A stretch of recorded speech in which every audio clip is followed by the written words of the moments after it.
Ada satu kisah saya jumpa dengan warga asing pelarian dalam jemaah dakwah, yang mana mereka ni sangat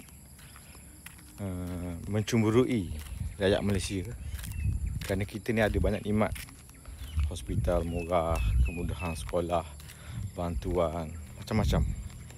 Sedangkan mereka ni tak ada IC ataupun dapat kerakyatan sementara. Dan akhirnya selepas beberapa tahun mereka dapatlah kerakyatan. Seronok, mereka sangat seronok, alhamdulillah. Sebab sebelum ni mereka nak beli rumah pun tak boleh, nak buat akaun bank pun tak boleh lah, apa tak boleh. Sekarang mereka dah boleh. Yang tinggal hanyalah kerja keras.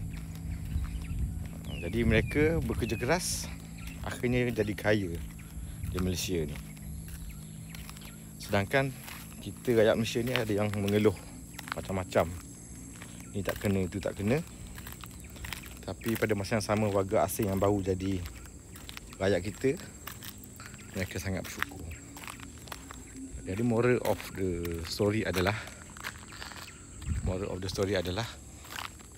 kita sebenarnya terlupa kita ni banyak nikmat hidup.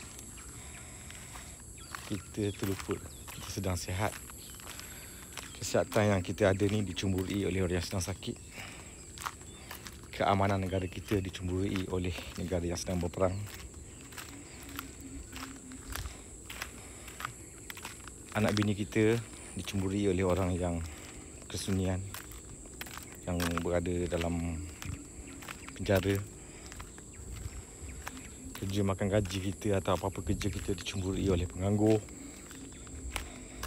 Maka nak kabarnya, lihatlah dunia dari sudut bersyukur. InsyaAllah kita akan lebih bahagia dan tenang. Dan Allah janji siapa bersyukur, Allah tambah nikmat.